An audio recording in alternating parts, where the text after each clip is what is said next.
Hey everyone, and welcome back to Financial Future. Today, I've got some exciting news for SSI beneficiaries. We're diving into the latest announcement about how much your monthly benefit checks could increase. Whether you're an individual receiving SSI or part of a married couple, this video is dedicated to breaking down what this means for you. So let's get right into it.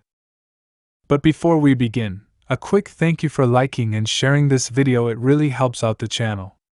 And if you haven't subscribed yet, hit that subscribe button below to stay updated with all the latest financial insights. Alright, let's jump into today's topic, SSI benefits and the recent announcement.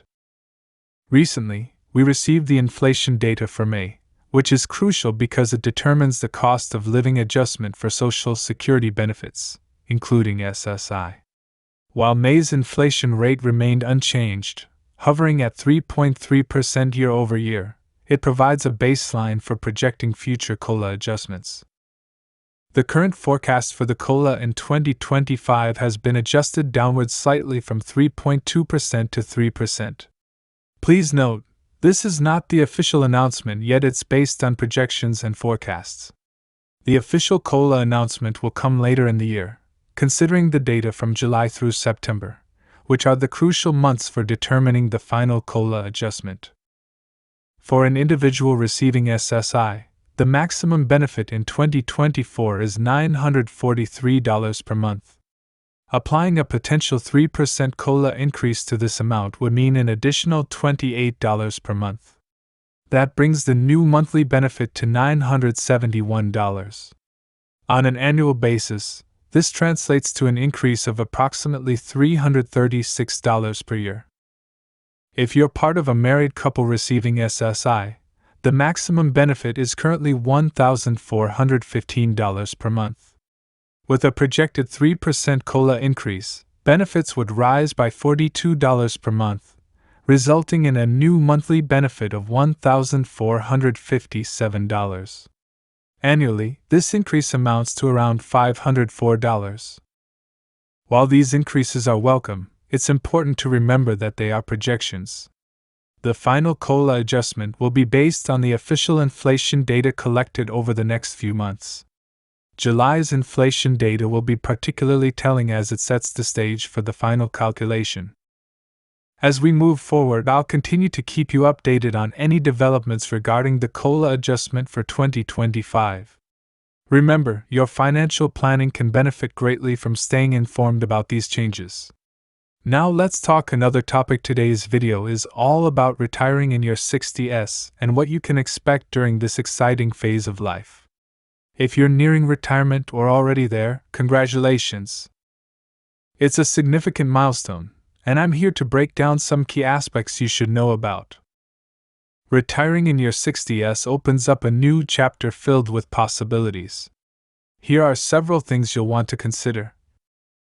Firstly, let's talk about longevity. Did you know that statistically, most people in their 60s have about 20 to 30 years of retirement ahead of them? That's a lot of time to enjoy your golden years, pursue hobbies, spend time with loved ones, and explore new interests. It's truly a time to savor life's joys. Moving on to Social Security, you become eligible to start receiving benefits as early as age 62. However, it's essential to understand the impact of claiming early. If you claim at 62, your benefits will be reduced by about 30% compared to waiting until your full retirement age, which varies depending on your birth year. On the flip side, delaying your benefits beyond your full retirement age can increase your benefits significantly through delayed retirement credits. Currently, the average Social Security retirement benefit is around $1,800 per month, but this can vary based on your earnings history and when you choose to claim. Another critical aspect of retiring in your 60s is Medicare enrollment. You become eligible for Medicare at age 65, and there's a 7-month initial enrollment period around your birthday month to sign up.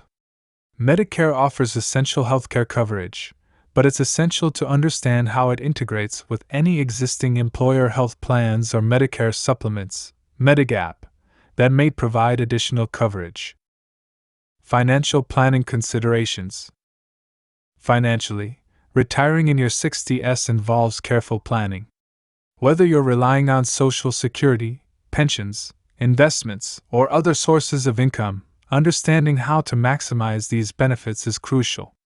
Exploring strategies like claiming strategies for Social Security and evaluating healthcare costs under Medicare versus employer plans can help you make informed decisions. Lastly, retiring in your 60s is about enjoying the fruits of your labor. It's your time to set your own schedule, pursue passions, travel, or simply relax. Planning financially and emotionally for this phase can ensure you make the most of it. In conclusion, retiring in your 60s marks a significant transition in life. It's a time filled with opportunities to explore, enjoy, and embrace new adventures. While this video covers some key aspects, remember, the journey is unique for everyone. If you found this information helpful, please hit the like button below, share this video with friends who might benefit, and comment with any questions or topics you'd like me to cover in future videos. Don't forget to subscribe for more insights into navigating your financial future. Thank you for watching, and I'll see you in the next video. Take care!